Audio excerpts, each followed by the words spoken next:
Hi everyone, এটা ছিল আমাদের দার্জিলিংয়ের সেকেন্ড দিনের ভ্লগ।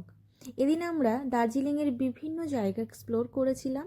তো চলো নিজেরাও দেখি এবং তোমাদেরকেও সঙ্গে করে নিয়ে যাই। এদিন আমরা ওই 6টা সাড়ে 6টা নাগাদ ঘুম থেকে উঠে মোটামুটি 7:30 8টার মধ্যে রেডি হয়ে বেরিয়ে পড়েছিলাম সাইট সিনের জন্য। আমাদের প্রথমেই নিয়ে যাওয়া হয়েছিল জাপানিজ টেম্পল এবং পিস পাগোডাতে। তো প্রথমেই আমরা জাপানিজ টেম্পলটা দেখলাম, সেটা আমাদের বেশ ভালো লাগলো। তারপরে আমরা গেলাম পিস পাগোডা। আর এখান থেকে কাঞ্চনজঙ্ঘার যে ভিউটা এত সুন্দর লাগছিল, যেটা বলার বাইরে। যাই হোক, দেখো তোমাদেরকেও একটু ঘুরে দেখাচ্ছি। আমাদের তো ভীষণই ভালো লেগেছে মন্দিরটা।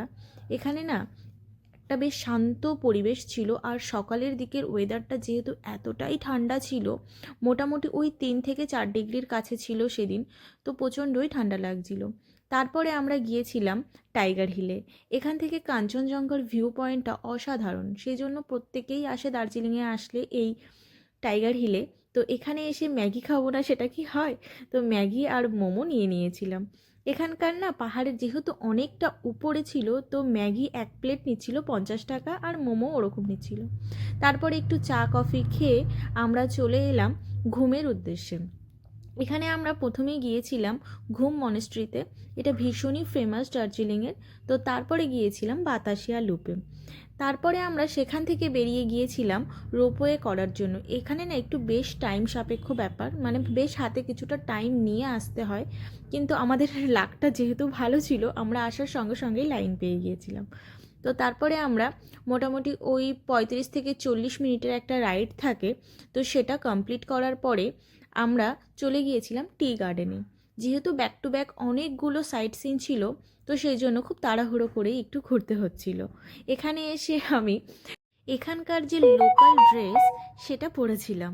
আমার তো বেশ ভালোই লেগেছে। আমি কোথাও ঘুরতে গেলে সেখানকার যে স্থানীয় যে ড্রেসটা থাকে সেটা পরে ভিডিও করার চেষ্টা করি। আমার কাছে সেটা মনে হয় একটা স্মৃতি হিসাবে থাকবে। যাই হোক, তারপরে আমরা চলে গিয়েছিলাম জুতে।